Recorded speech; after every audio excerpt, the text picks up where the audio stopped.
This is live from my office. I'm glad you're here on what has been a crazy, crazy time, literally and figuratively. So much for peace in the new year of 2021, but we're going to get there.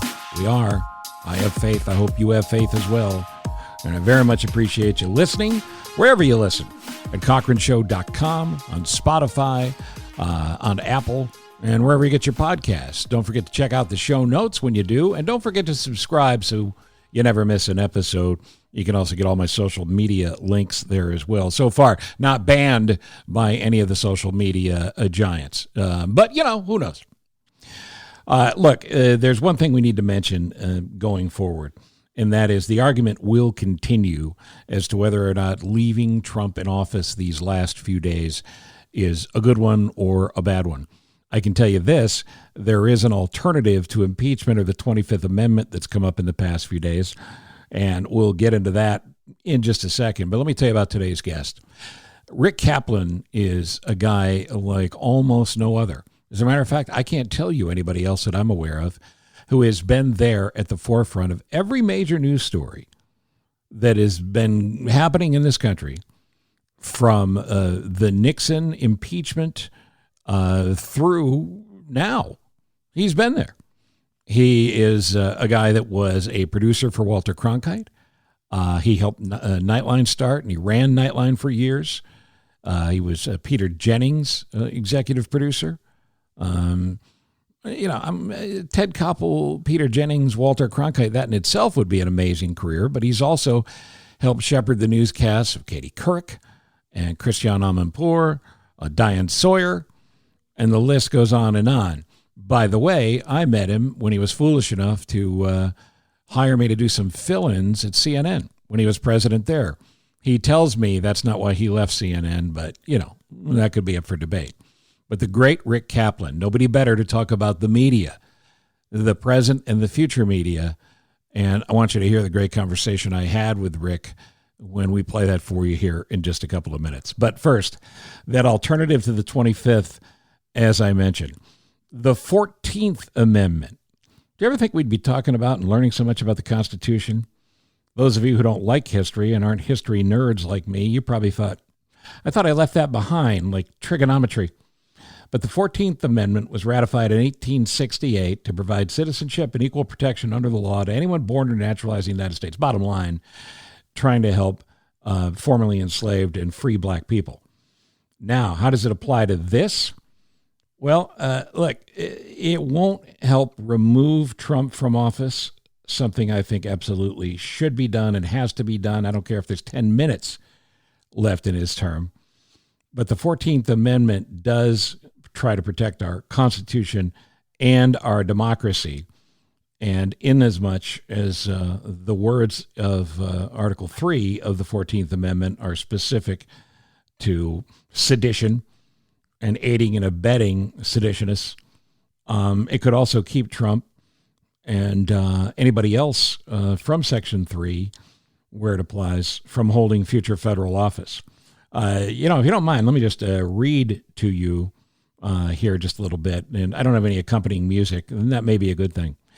But Section 3 of the 14th Amendment says this: no person shall be a senator or representative in Congress or elector of president and vice president or hold any office, civil or military, under the United States or under any state, who, having previously taken an oath as a member of Congress or as an officer of the United States or as a member of any state legislature or an executive or judicial officer of any state, to support the Constitution of the United States, and then shall have engaged in insurrection or rebellion against the same, or given aid or comfort to the enemies thereof. There are things that can be done that don't involve the slower than an iceberg movements of Congress, especially now. Thank God that the United States Congress is not our fire department, because if you literally had a fire, they'd have to have a committee meeting and parliamentary rules and procedures before they showed up with water. But it's an interesting sidebar to all of this. Again, Section 3 of the 14th Amendment, if you care to Google that up, I think it's worth your time. And it may still be part of the conversation. All right, all of this, as always, is brought to you by David Hochberg and Team Hochberg, 855-56-DAVID, 56david.com. And what I'd like you to do now is stand by, because we'll come back after a word about Mr. Hochberg. And you'll hear the definitive expert in my world on the media, where we've been, where we are, and where we're going. Rick Kaplan joins me next. Couldn't be happier to have him here as we continue on Live from My Office.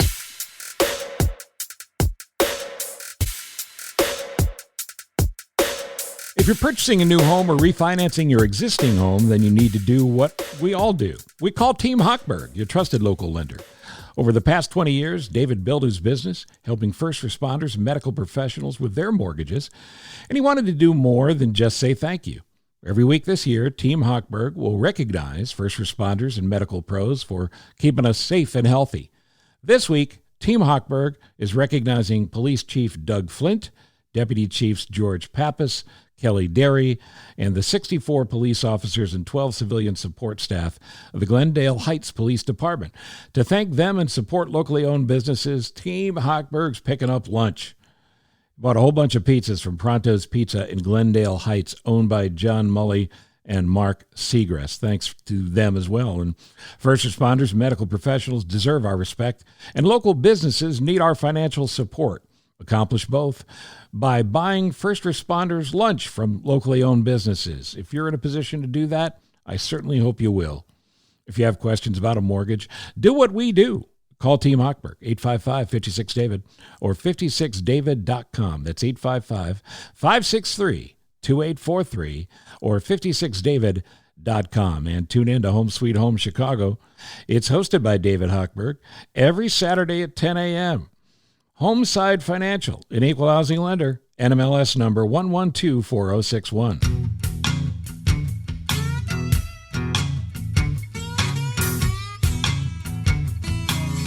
This is Live from My Office, and one of the great thrills for me is to be able to talk to people who have been good to me through the years, who you've enjoyed hearing, and it is just such a thrill to bring back a friend of mine here. But let me tell you about this guy. He goes to the University of Illinois, gets a job at CBS. He goes CBS, ABC, CNN, MSNBC, back to ABC. Look, he has worked with every major news anchor talent in the country. He has helped produce and deliver the major stories of the last 50 years. There's nobody better to talk to, especially in these troubled times in which we live, than my friend Rick Kaplan. Welcome home, sir. Well, it's great to be here. It's great to hear from you. So I hope you and yours are well in the ridiculous year we've been through. And I want to talk about everything that's going on in the world, but can I just ask you a couple things about the career? Would you mind if I just made you feel a little uncomfortable? The ghost of my mother will love it. Well, I mean, you just look at a couple of these events as you go through time. I mean, you took Ted Koppel, a fantastic reporter, exceptional reporter, but he wasn't an anchor. And he developed into one of the great storytelling anchors and delivered a great newscaster every night at Nightline. And if I remember right, you were there 5 or 6 years, weren't you? 6 years at Nightline, yeah. We did a lot of great stuff together. And we're still very good friends today. In fact, I'm good friends with all the anchors I've had. I've had the privilege of working with. They're wonderful, and they're a real breed that you don't see anymore come around. That's very true. They're great. Peter Jennings on 9/11, I think that was one of the greatest demonstrations of an anchorman that could ever be. And you were the consultant on Aaron Sorkin's The Newsroom on HBO. Right. And I could feel some of what you did through the years with Jennings and Cronkite and others, and how you taught. Was it Jeff Daniels? Am I remembering that right? Yes. Yeah. I told Jeff Daniels how to be an anchor. That. Well, I don't know that's overstating it a bit, but I said to Jeff that if I ever run a network again, because I was president of CNN and president of MSNBC. And I said, Jeff, if I do this again, I'm making you an anchor. And he said, Rick, I hate to be the one to tell you this, but when we go on hiatus from Newsroom, I'm going to go off with Jim Carrey and do Dumb and Dumber 2. And so I don't think it was Chef's goal in life to be a news anchor. But he was great, wasn't he? Oh, he was tremendous. He was tremendous. Yeah. But through those years, and a good guy, a really good guy. He's a really good guy, and he still runs that Purple Rose Theater outside of Detroit. That's exactly right. Yeah. So let me take you back to Cronkite, the absolute Mount Rushmore of anchormen. It's 1974, and it obviously ties to what's going on today. And you, I believe, were you were producer at Cronkite's News then, right? CBS Evening News. Right. Yep. What was that period of time like when it became clear Nixon was going to go, but those senators hadn't made the walk to the White House yet? Well, it's funny. It's a whole different setup now than it was. We were so involved in figuring out and trying to stay ahead of where the news was at the time. And we would spend our time talking serious content about, where we're going with the story today and where the story is moving and all. That we just believed that, now is not the time to write history. Now is the time to do the news and not the time to analyze where we are quite so much. The job of the evening news is to tell you what happened today, not to tell you what happened in the era quite yet. Right. So we didn't spend a lot of time doing anything much more, and this was plenty, than trying to figure out where the story was that day. What did we have to report today? And really being scrupulous, and this comes to play today, being scrupulous about not using our opinions to drive the story, but using what went on. We were very careful not to let any opinion get into our reporting. And if we were guilty of a sin, it would be that sometimes I don't think we were sensitive enough to other angles of the story that might have lent more balance to what we were reporting. But you were also constricted by 22 minutes. It's the same time frame now, but it's a different world now. The fact that you were able to deliver the content you delivered in that box is why so many people look back on it, even those who weren't even alive in that era, and go, well, that's the way journalism was done. Yeah, it really was. I teach a class at a number of schools and in how to do the evening news. And what I tell them all is what's important to remember is that a perfect evening newscast is not figuring out what to put in the show, but figuring out what to take out. Yeah, 100%. But what to leave in the show. So you're sure that things that require a tell or a sense of perspective, those things get in, and you work your way down. It's a whole different bag now. It's a whole different world now. But over the course of your career, because of the length of your career and the success you've had, you were president of MSNBC. I don't think the ratings have ever been higher. And I've been president of the CNN. Right. We were in first then. Right. And that was before all of this opinion argument came along. How did you handle that? How did you handle that shift? I didn't handle it well because I didn't like all the yelling. Mm-hmm. I didn't like, the interviews where I had producers who thought a great show is when they had two sides fighting with each other. And it used to just rankle me to have shows like that. And I ended up not listening to my own programming after a while because I couldn't, I just couldn't stand the yelling and screaming. And they would purposely book people who could not sit at the table together. And it troubled me greatly, but disappointingly, that still actually gets the highest ratings. And that's really the key question of today, because we're going to go forward here, and Trump won't be America's assignment editor every day, but there's going to be tremendous pressure on the news networks all the way to local news and back to produce numbers. And Trump brought numbers. As much as I despise him. And now there'll be Trump-like people who bring numbers.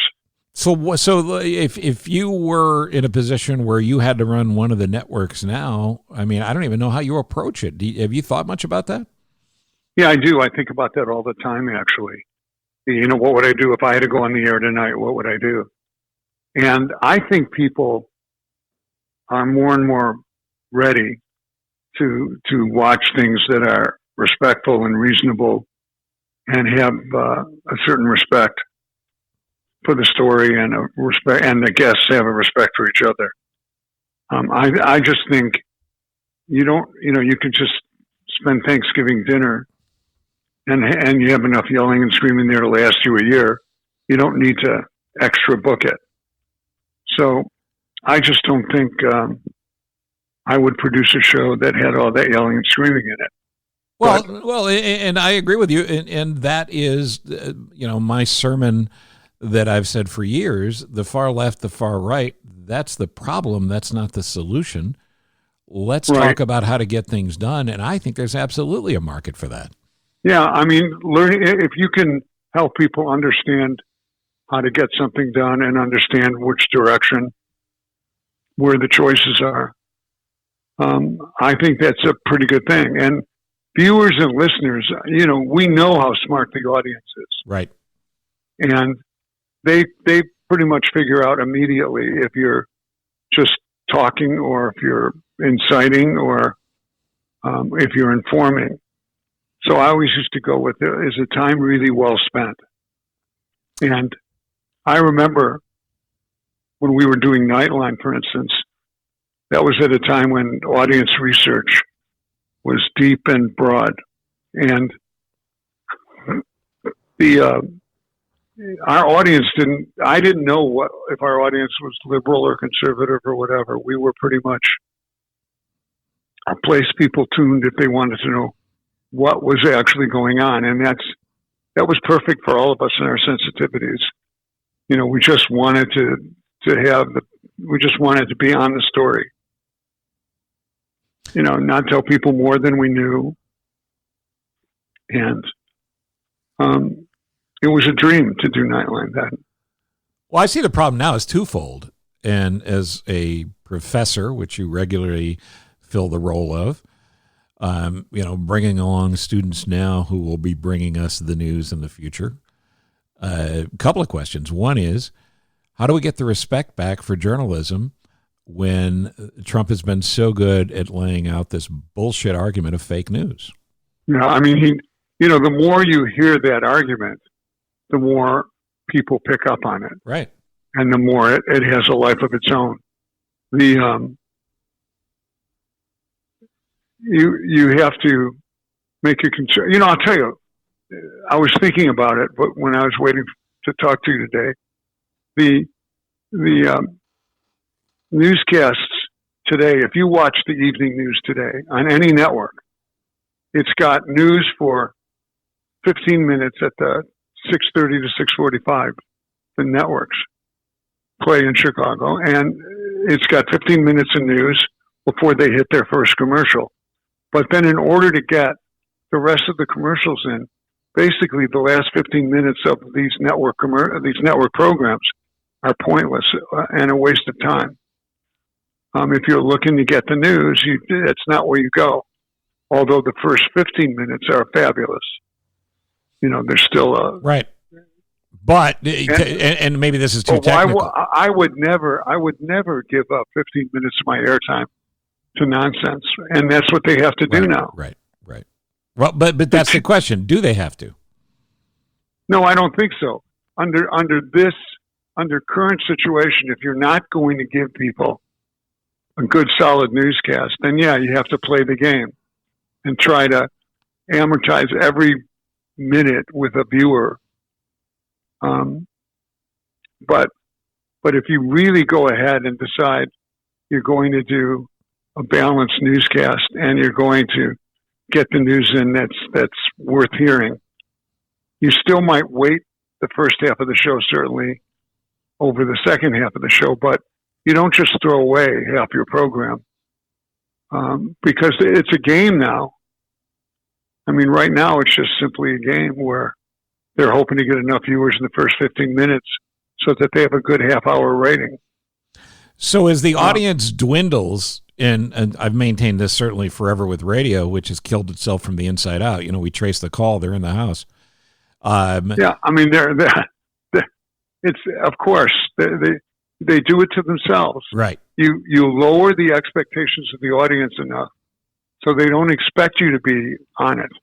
They don't. So unless there is a riot on Capitol Hill, not that that could ever happen, but unless there's a riot on Capitol Hill, you know, your audience is looking for crazy headlines, and it becomes even with the coronavirus, the leads every day were pretty much the same story, different dateline. Yeah, just lazy writing. I mean, 350,000 people died, and you can't figure out a new way to tell that story. Exactly, it's outrageous. Yeah, I mean, there's a lot people need to learn, but what they do is they go for the low-hanging fruit. You know, it's this is ground zero. Now this is ground zero. Here's a new ground zero. Here's a hot spot. Here's a super hot spot. Sure, that's just not the way to go. And the thing that I objected to with all the Trump coverage, it is easy to come on the air and trash him because he doesn't deserve much more.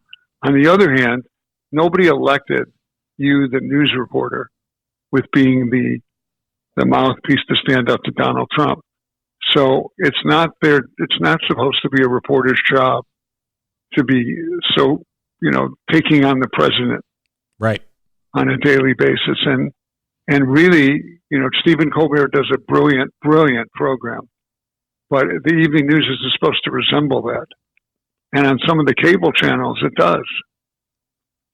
The fight for the audience that will continue, do you fight for the audience that gets it going forward, or do you drop the, I don't think we need to prove ourselves, we're the news banner, and reprove yourself and prove why you're the people that are legitimate? There shouldn't be a discussion going on why OANN or Newsmax is not as legitimate as CNN and NBC, ABC, CBS, and so on.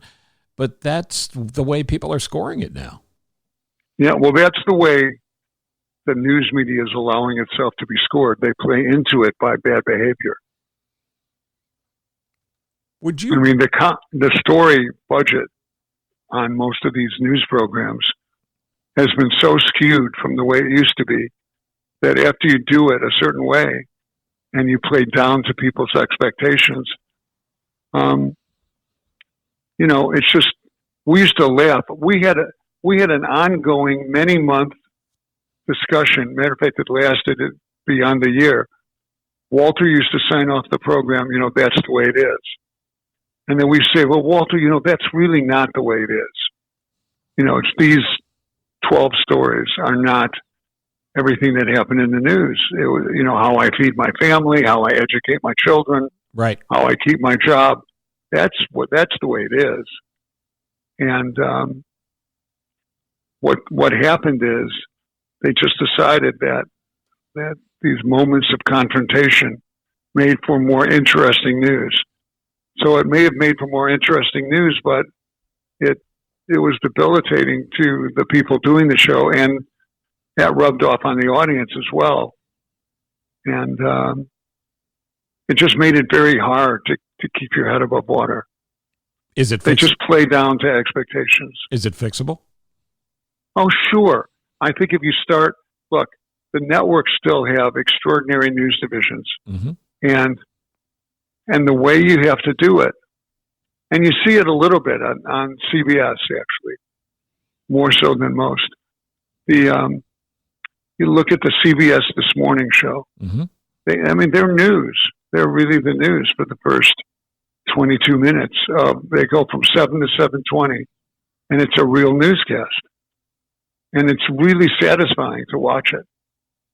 And, you know, then they go off the rails for the second half hour, and the other shows just, you know, they're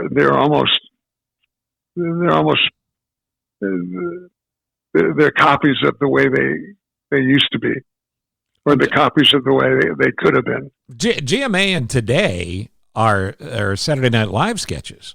I mean, Well, there's Good nothing. Morning America is just, it's kind of like tune in for a party for 2 hours. Yes, it's ridiculous. And the Today Show, it's not much. It just, they have figured out how to make people buy advertising for 3 hours. But there are lots of good moments in all those shows, but it would be nice to get rid of the not so good moments and make it difficult for your audience to leave because they're learning when they watch you. And we make it real easy for audiences to tune out. Don't you think this is sick. Yeah, go ahead. You and I are both fathers and grandfathers now. For me, is joining you, and I'll see you at the meeting. Yes, indeed. But isn't it in no small way our responsibility to teach our kids what's legit and what isn't? Because honestly, our dads didn't have to do that for us. Well, and they did though, because it used to be watching these newscasts were family events. That's true. That's true. My whole family would sit down to watch the evening news. And you can only, now kids don't watch the news at all. It's incredible what they don't know. Don't you find that? Oh, it's frightening. It's absolutely frightening. Astounding. It's astounding what kids don't know about what's going on. The thing I talk to my family and to kids that I speak with and other people, frankly, adults as well, is don't stop reading, watching, or listening at what you agree with. Find something that on the surface you don't agree with, and then go deeper on that and figure out why they're saying that, why they're reporting that. That to me is one of the key ways to stop the bleeding. Well, I think that's right. I think, people are always asking me, what do I read and what do I watch and what do I listen to? And I try to tell them there's not one news outlet that satisfies me completely. So I've gotten used to, here's the things I have to read in the morning, and here's the things I have to make sure I listen to. And there are snippets of each of them, and I put them together in my head, and I have a newscast. And you have to do it that way because there's just so much commercial tension and pressure. It used to be enough just to have the highest rated audience or the largest audience. And now you have to, because of the way corporate ownership has become, in some cases you have to toe the company line editorially. And it isn't enough to have the largest audience. You have to have the largest audience with content that satisfies your corporate masters. And that's the death of that was the beginning of the end for even television news. I remember when all of a sudden news went from a lost leader, right? And all of a sudden they realized, oh my God, 60 Minutes makes $1 billion. So when people were starting to have proved to them that you could make money off news, that was the beginning of the end for news. That wasn't the beginning of the golden times. That was the end of the golden age. Right. Because now all of a sudden they use news to make an extra buck. For one thing, you could charge a premium for it, but that was really the beginning of the death of traditional news. Social media shutting down Trump was, in my view, hugely consequential in the last few days and will continue to be so. Yeah, but it's a day late and a dollar short. It's way more than a day late. Yeah, for sure. So let's talk about that for a second. What is the responsibility of these massive companies that have changed the way people get and consume content going forward beyond banning Trump? I mean, don't they have to do way more? Because to me, if you have the smarts to create Facebook and create Twitter and all the things that we now live on, you certainly can make sure that the QAnon folks aren't inciting a riot for weeks in advance to storm the Capitol and do the damage that they did. It was no surprise. So what responsibility do they have, and how do we legislate it? I'm not sure you can. It's kind of like, how do you unring the bell? Right. I just find the way social media behaves is so damaging to a reasonable society. It's just very depressing. Yeah, I agree. I completely agree. And yet we know it's not going to go away. So there has to be some way to handle it. And one of the concerns I have, and it all feels like this giant pile of a perfect storm, and what problem do you attack first? But you've got a Congress which is older than it's ever been, that doesn't begin to understand social media and this incredible technological evolution of the last 25 or 30 years. We can have this work for good and not evil, but we have to have an engaged legislative body, state level and federal level, who understand it enough to help put appropriate regulations on it, because there's got to be a way to do that. I know you can't unring the bell, but there's got to be a way to it. I can't even articulate what are appropriate regulations. Is it free speech or almost free speech? Doesn't it come down to taxation on some level? You have to follow certain guidelines. Look, I don't know. I'm spitballing. Obviously, I'm spitballing here, but I think it's a major but you can say to these problem. You can say to these companies, "You're responsible." We used to know that every word that was on the CBS Evening News or Nightline, we were responsible for it. Right. They're not responsible for it. What's the responsibility? Well, do you hold them financially responsible for damage? I don't know how. Well, it's worth a try. You hold their feet to the fire. I think, I don't know how you assess all that matters is the financial penalty. Because that's what'll stop a company from doing something, is you tell them that you're going to hit their right. earnings. Right. But you have to find a way to translate, social media that ran with all these stories about, a rigged election, and that let people off the hook. You have to, and knowing that it was a big lie, there's a damage that caused. So how do you quantify it, and how do you hold people accountable? Do you hold their license accountable? That would be a good way. Then you don't have to worry about dollars. But if they lose their ability to broadcast or telecast or cablecast or whatever, radiocast, they're going to be attentive. If they know they could lose the whole game by not being responsible, then you'll start to reach a point where you can make these companies have to self-police, because there's too many of them. It's too problematic to have to fight over just how culpable was this one, versus that one, and the way they reported about it. We can't even hold our politicians accountable. Right. We've got congressmen and senators who knew. I got to tell you, I don't care if you're talking about Ted Cruz or Hawley or any of them. They all knew that Joe Biden won, and they all knew that it was a transparent operation, and everything was there to be seen, and that there wasn't great fraud and widespread finagling, in the election returns. They all knew that. They knew it was legitimate. Maybe the fairest elections we'd ever had, with God knows the greatest participation we've ever had. And they still, we have 150 some odd Republican congressmen, and we have probably 30 senators who are more than willing to retell the lie. Well, and there may be some price to pay because of what happened on the Hill, which was the most depressing thing that's happened in my lifetime. But, maybe there'll be a price for those guys to pay in terms of their inability to get reelected, but I don't think so. Well, I worry greatly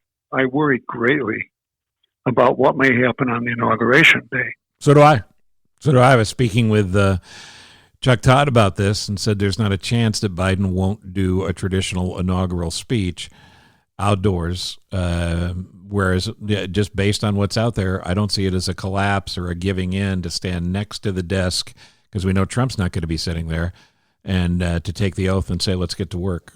So I worry about what could happen. I think, we have the greatest security forces there are, and the pressure this puts on them is immense. So I have to be hopeful, as we all do, that things are going to be okay. But based on what we saw last week, we never managed last Wednesday. Nobody could have seen last Wednesday. Well, we knew it was coming, but I'm saying in our lifetime we couldn't imagine it would happen. Well, wouldn't it have been nice if the Capitol Police took it more seriously? There's a lot to be uncovered there, and I wish you were the guy chasing the story. Well, the other thing is, I look at it, and just from people I've talked to, I think there was great coordination from without about what would happen here. Right. There are some sequences of film where you see and you have a timetable where you see when various parts of the demonstrations were coordinated, where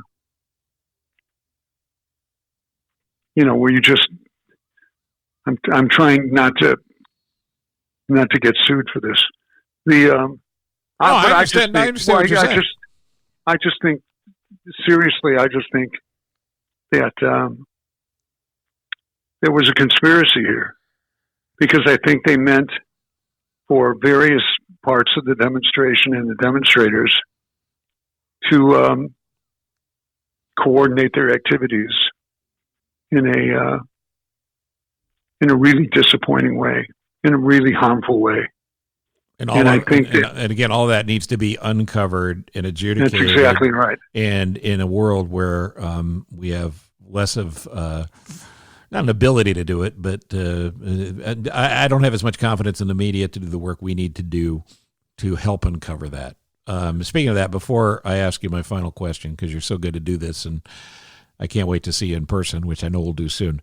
But when it comes to the great need for compromise to get anything done, Biden has stood up again and again and said, I want to be the president for those of you who voted for me and those who didn't. I think that's an incredibly important message. And I think it's important for the media to make sure that when those stories are found, they're reported. Are they interesting enough to be reported? Yeah, they are. And I think that it's one thing to say it, another thing to do it. Because what ends up happening is, usually, as we both know, it's the fringes that are the difference in the who carries the day. Yep. So I think the fringes can push the Democrats left and the Republicans right, and sometimes have more to say about what the party's going to do than what the majority of the party might want. I just worry that we won't let our better angels guide us. I'm with you. Yeah. And I can tell you right now, and you know this, and I know this, and Washington, I know, doesn't know this. Too many people in the media don't seem to understand this. The vast majority of us live closer to the middle. Oh, boy, isn't that the truth? I mean, you know what? We're all probably in about 5% of the middle. Yep.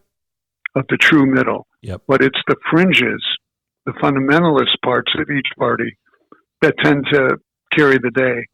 And that's dangerous. That's dangerous in government, and it's dangerous in media. Rick Kaplan, you're a good man. I'm very glad that you're home in Chicago, where we now both are, and I hope you'll do this again for me. I will anytime, and it's just a privilege to be on with you.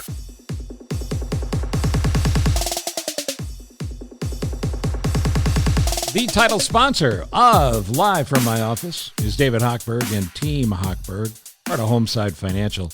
You can buy a home or refinance at 855-563-2843. That's 855-56-DAVID, or go to 56david.com.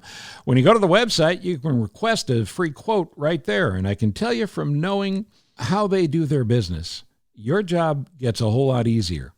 Just go through that extra step, get them the documents they need, and they will deliver money, as in savings, to you in a way you didn't think was possible. And there you go. You can check that off your stress list of things you should have done by now. The refinance process with Team Hochberg is as good as it gets. And all the members of Team Hochberg, they just want to save you money. And they do it all the time.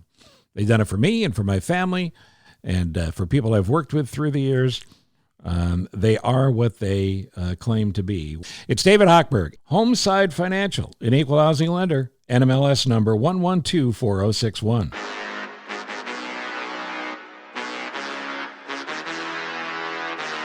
Thanks again to Rick Kaplan, who, by the way, I know is a big supporter of the ASPCA and has been forever.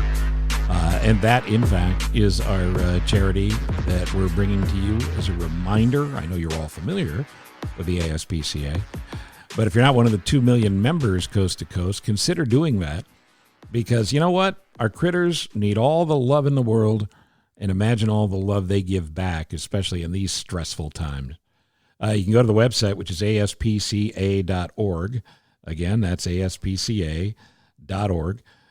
You can donate and know that they are the voice to prevent cruelty to animals, but also to help you find a new buddy, a new member of your family. As a privately funded 501c3, you, of course, have a tax advantage when you donate, but more importantly, you can count on the fact that your money's going to good work. The ASPCA is highly rated by the folks at Charity Navigator and those that do charitable rating work, so you can feel confident that you're doing the right thing. The ASPCA, by the numbers, right from their website, 400,000 plus animals have been helped. 42,000 plus animals have been relocated to better places. 232,000 plus animals have been helped by the Animal Poison Control Center. 93,000 plus spayed, neutered, surgeries performed, and it's all because people like you help. So, and that, by the way, is for a year. So here's what we do. You go on aspca.org. You can stay up to date at the website there. You can become a member if you like, but if you just want to do a one-time donation, good for you. It's all needed and all appreciated.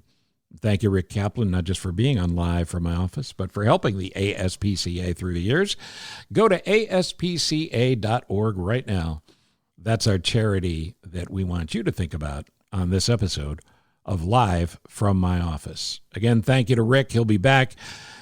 He's kind enough to take my calls, and we've been friends from near and far for a long time. I couldn't be more impressed with what he's accomplished in his career and the knowledge that he has. In the meantime, I want you to remember that none of this gets done without Ross Cochran. He produces, he edits, he schedules, he smacks me around when I need it. And he's the primary reason we get these episodes out every Monday, Wednesday, and Friday. Now, the news of the day notwithstanding, I want to get you what I promised you last week. On Friday's episode, Bill Leff is scheduled to appear. He's doing this great new sketch comedy combination, classic cartoon event daily, every morning on MeTV. I love MeTV, and I love Bill. Yeah, look, I'm man enough to say it. I love Bill Leff, and I know you do too. So that's scheduled for Friday, and I have to say it's scheduled because you just don't know what's going to happen hour to hour right now. Please be safe.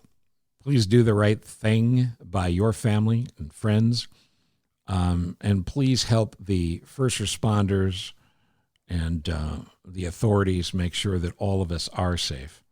I'll leave you with this. After 9/11, it became quite a familiar phrase. If you see something, say something. If you see something online that's troubling you, that you think might be an indicator of trouble ahead from someone who appears to be dangerous, whether you know them or not, call your police department. Tell them what you saw. If you are concerned about your own security and you want to remain anonymous, you can do an anonymous tip to the police anytime. And it's appreciated. It may amount to nothing, or it may be something. The point is, if you see something, say something about social media and the scariness that's out there. Because frankly, we're not out of the woods yet. I'm Steve Cochran. I appreciate you listening. We will see you Friday with Bill Leff. Oh, we could use a laugh. This is Live from my office. 30 years plus on the airwaves. You have turned your dial to me. Now you're tuned into my podcast. It's Live from my office, Steve. From Ithaca, New York to Carolina South, W. Cochran Steve. From Minneapolis and then Chicago twice, top rated shows achieved. Sit back, relax, and now listen to my show. When or wherever you are, cause you're on the go. A-list celebs with some laughs and great info. Live from my office, the Steve Cochran Podcast Show. Yeah, yeah, yeah. No better place to be. Yeah, yeah, yeah, yeah. Subscribe and like for free. Yeah, yeah, yeah. Live from my office, Steve. So glad you're with me. It's Live from my office, Steve. Thank you for listening to Live from my office, a service of Monkey Run Productions. All rights reserved. The podcast is hosted by Steve Cochran, and it's mixed, edited, and produced by me, Ross Cochran. Support the show by subscribing wherever you're listening and by telling your friends about it. Follow Steve on all social media channels, including Facebook, Instagram, Twitter, and LinkedIn. And make sure you check out this episode's show notes for relevant information discussed during the conversations. You can also email the show directly at thecochranshow@gmail.com with any questions or comments. And that's the best place to tell us about your favorite nonprofit so we can make sure we mention them on the next episode. Steve is available for corporate speaking gigs. He would love to MC your event. And occasionally, he's funny. Thank you for listening. Head to cochranshow.com for more.